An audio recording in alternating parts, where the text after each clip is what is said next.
The family of Sean Diddy Combs celebrating after learning his long-awaited fate in court. The family staying stoic as they entered Diddy's courthouse July 2nd.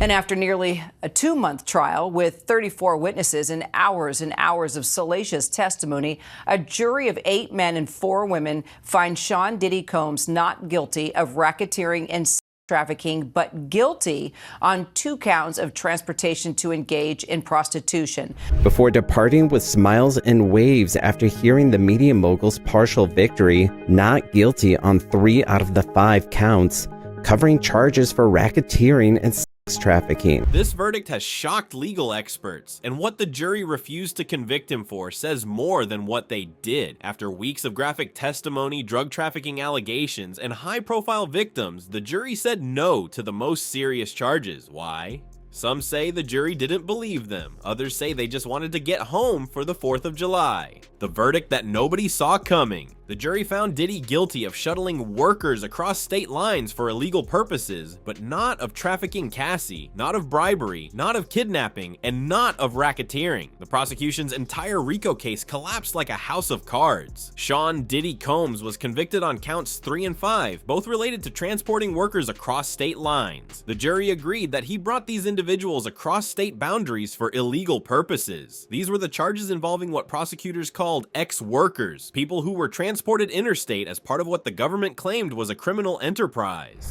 The judge is currently deciding right now whether Combs will actually be released today. His defense arguing that since the music mogul was acquitted of the most serious crimes, he should be able to go home. Once court was adjourned, family members cheered today's verdict. But here's the shocker that has everyone talking. The jury completely rejected the charges involving Cassie and Jane, the high-profile alleged victims whose stories dominated headlines for months. They didn't see these women as trafficking victims the way prosecutors presented them. Cassie's claims dismissed. Jane's testimony not credible enough for conviction. The failure to convict on these trafficking charges created a domino effect that destroyed the government's biggest weapon. Count 1, the racketeering charge under RICO. This was supposed to be the knockout punch, the charge that could have buried Diddy for decades. Instead, it became the prosecution's biggest embarrassment. The RICO disaster that has prosecutors scrambling. For a RICO conviction, prosecutors needed to prove just 2 underlying criminal acts from 6 possible categories. They had the interstate transportation of workers, that was easy, but they needed 1 more, and that's where everything fell apart in spectacular fashion. Prosecutors showed images of drugs, pills, wire transfers. They even claimed there was a systematic drug operation and possible witness tampering, but the jury wasn't convinced, or maybe they just didn't want to deal with it. The prosecution presented what they thought was overwhelming evidence of controlled substances and distribution, arguing this could serve as the second RICO predicate. Combs' son, Christian, telling ABC News how happy he is. Hey, yo, we love y'all. We love everybody watching. So happy. Pop's coming home. God bless. God bless the whole world. What was going through your head when the verdict was read? Happy. The jury specifically asked about the substances during deliberations, which gave prosecutors hope they were seriously considering this evidence. But then came the gut punch. They ultimately decided this mountain of drug evidence didn't meet the legal standard for racketeering. Think about that for a second. Prosecutors laid out alleged evidence of pills, various controlled substances, and what they characterized as a coordinated drug distribution operation spanning years. They connected financial records to drug purchases, witness testimony to drug distribution, and physical evidence to systematic criminal activity. The jury looked at all of this and said, nah, not convinced. They also rejected evidence of alleged bribery, kidnapping, and other criminal acts as sufficient for the second RICO requirement. This wasn't just a rejection of the evidence, it was a complete dismissal of the prosecution's theory about how Diddy operated his alleged criminal empire. The drug ring allegations rejected, the supposed criminal enterprise shattered in court. Now Diddy's team is already preparing their PR comeback. Kira, no decision quite yet from the judge. Just a couple of minutes ago, though, I can tell you we saw the Combs family van pull up to court once again, presumably to hear this decision on whether or not Combs will be released. The deadline that the judge gave both the prosecution and the defense just passed a couple of minutes ago. The sentence that will infuriate victims. Legal expert Christopher Melchior, who's been covering this case for CBS and major outlets, dropped a bombshell about what these convictions actually mean in real time. The maximum sentence for the charges Diddy was convicted on is 10 years. But here's the kicker, there's no mandatory minimum. Melchior expects Diddy will serve just 3 to 5 years in prison. That's it. 3 to 5 years for everything the government accused him of doing. He'll get credit for time already served, which reduces his actual remaining time, plus 54 days of good behavior credit per year against his sentence. This represents a massive victory for Diddy's defense team and a crushing defeat for prosecutors who swung for the fences with RICO charges and whiffed completely. What could have been a life sentence turned into what amounts to an extended vacation from his music empire. According to Melchior's analysis, this was clearly a compromised verdict caused by holdouts on the more serious charges. His assessment, the government overcharged with RICO, confusing the jury and making conviction on the most serious charges nearly impossible to achieve. They were set to turn in their letters at 1 p.m. So for the last couple of hours, they've been working on their cases, both sides, for and against his release. The defense wants to see Combs walk out of those golden doors here behind us. They say that because he was acquitted of the more serious charges here, that he should go home. The holiday weekend compromise that changed everything. Here's where this story gets really interesting and frankly infuriating. Legal experts believe some jurors wanted to convict on trafficking and RICO charges, while others refused to budge. Rather than stay deadlocked forever, they found middle ground that let everyone go home happy except the victims. The timing tells the whole story. Deliberations happened right before the 4th of July holiday weekend. These jurors had been serving for weeks, dealing with complex evidence, disturbing testimony, and mounting pressure to reach some kind of decision. They were tired, they wanted to get back to their families, and they were staring down a long holiday weekend. After weeks of graphic testimony, drug trafficking allegations, and high-profile victims, the jury said no to the most serious charges. Some legal observers are openly questioning whether these jurors were more interested in barbecues and fireworks than delivering justice for alleged trafficking victims. The jury returned verdicts on counts 3 and 5 relatively quickly, suggesting they'd reached early agreement on the worker transportation charges, but they struggled for much longer on count 1, the racketeering charge, where they seemed genuinely split about whether the evidence met federal standards. This pattern suggests the jury found some evidence straightforward and convincing, while finding the racketeering theory too complex or controversial to accept. They took the easy way out, convicting on charges they could all agree on while avoiding the harder decisions about organized criminal enterprise. The bail twist that has everyone stunned.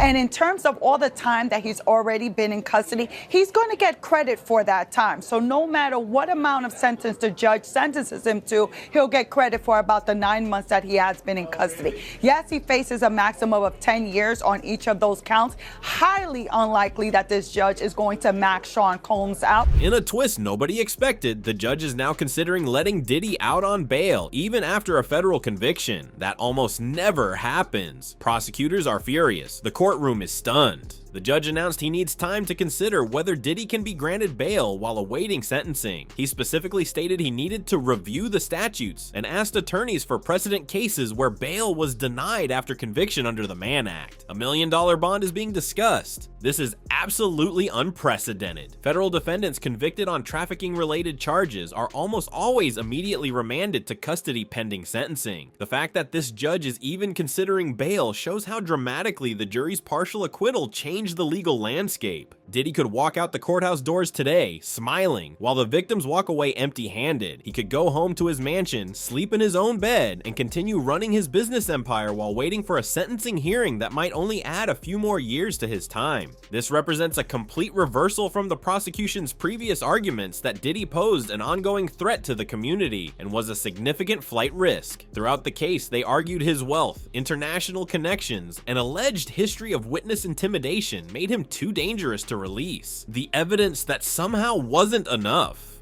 During this trial, prosecutors presented what they believed was a comprehensive case showing interstate transportation of workers for illegal purposes, controlled substances and drug distribution operations, financial transactions they characterized as systematic bribery, detailed allegations of kidnapping and false imprisonment, and extensive claims of witness intimidation and obstruction of justice. We have to talk about this in addition to talking about his 3 decades as being a pop culture icon. This is a human who has touched every facet of business, of industry, politics, film, TV, music, Broadway, spirits, fashion, but we also now have to talk about this case and the role that plays. The jury accepted only the interstate transportation evidence, finding everything else insufficient to meet federal legal standards. This suggests they either found serious credibility problems with the other evidence, or disagreed fundamentally with how prosecutors connected that evidence to specific criminal charges. Prosecutors had argued extensively that drug distribution alone could serve as a second RICO predicate, emphasizing that federal law required only 2 proven criminal acts for racketeering conviction. They spent weeks explaining this legal standard and methodically connecting their evidence to these requirements. The jury's rejection of this approach suggests they may have been genuinely confused about what constituted sufficient proof for racketeering charges, or they simply didn't buy the prosecution's interpretation of the evidence they saw. How Diddy's defense played the long game. Diddy's legal team consistently argued throughout the trial that this case didn't meet RICO standards, challenging every piece of evidence and every legal theory prosecutors presented. They argued the government was overreaching with racketeering charges, trying to criminalize normal entertainment industry business practices. Their strategy of questioning the RICO charges proved devastatingly effective. They successfully created enough doubt about whether alleged criminal acts rose to the level of organized racketeering to prevent conviction on the most serious charge.